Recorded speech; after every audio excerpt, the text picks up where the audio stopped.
kile kipindi cha kucheza kwenye social media ili uweze kupata mauzo ndio kinashirizia hivyo. Uweze kujenga biashara ambayo iko serious kwa kufanya marketing ya kukatika kila siku kwenye social media. Kwa sababu iko hivi, attention unayojenga sio sawa sawa na mauzo unayopata. Kwa sababu baadhi yenu mna viral content nyingi tu, lakini account yenu ya benki balance yake imegoma na yenyewe kwenda viral, kama jinsi ambavyo content zako zinavyoenda viral. Kwa mfano, ukiona katika mauno nchini kwako unaweza kusema okay, kwa sababu watu wanaweza kusave hizo content zangu ama watu wanaweza kuniangalia sana, jamani, kwamba hapa watu watakuja kununua sana.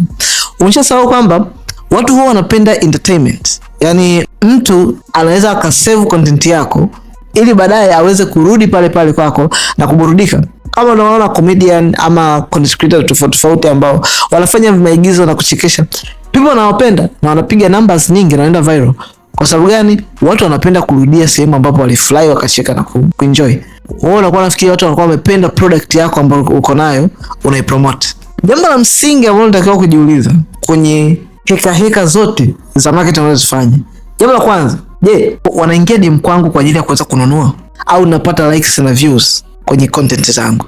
Jambo la pili, wananiuliza maswali sahihi yanayohusiana na product ninazozipromote ama wananiuliza kuhusiana na namna gani nimenengua au nguo niliyovaa? Jambo la tatu na la msingi, je, wanalipa? Yaani hiyo vinenguo, hiyo minenguo unaifanya inawafanya watoe la mfukoni wa kutumie kulipia product? Hivi vitatu ndio vipimo sahihi vinavyomata unapoamua kufanya marketing kwenye biashara yako. Sisemi usitengeneze personality, sisemi usi have fun kwenye content yako, kwa sababu kwenye personality yako usipokuwa na sehemu ambayo watu wanakufurahia inaboa pia. Lakini kama kucheza kukatika viuno na kunengua ndo namna pekee ambayo inabeba brand, biashara, personality na kila kitu kuhusu biashara yako kinabebwa na viuno ama kujifitua, hiyo marketing unayotumia, marketing style is very weak marketing style. Kwa mfano, mtu akikufollow sasa hivi leo anaweza kwa uhakika akagundua ni kitu gani ambacho unakiuza. Kama sivyo, basi hayo maigizo na hiyo michezo uliokuwa unaifanya haijafanya kazi inayotakiwa kufanyika kwenye biashara. Na kitu ambacho unapaswa kufahamu ni kwamba algorithm hii ya Instagram ina save ama inaendana na interest za mtu. Kwa hiyo mtu anayeonyesha interest fulani anapata hicho kitu fulani. Kwa mfano, kuna aina ya watu sio wateja wa level ya product unayouza, lakini kama umetengeneza mazingira ya kuonesha katika na nini na kuchekesha, it means automatic watu wale wanaopenda vichekesho na kuchekeshwa, algorithm itapeleka content zako kwa hao. Hii ni ishara kwamba unahitaji kujifunza kuhusu marketing kwenye biashara yako.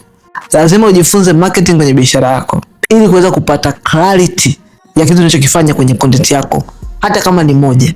So, kama ni mtu huyu na unataka kujifunza kuhusu marketing, comment neno course na course maalum ambayo nimeiandaa kwa mtu anayetaka kujifunza kuhusu marketing vizuri.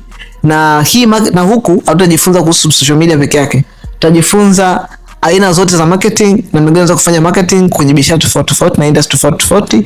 Na pia tutagusia kuhusu social media, unafanya vipi marketing kupitia social media na kwa namna gani, kwa malengo yapi na kwa namna gani unaweza kupata matokeo unayotaka.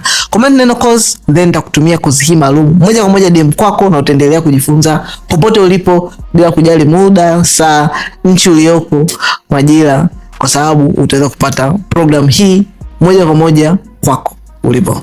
Comment neno course.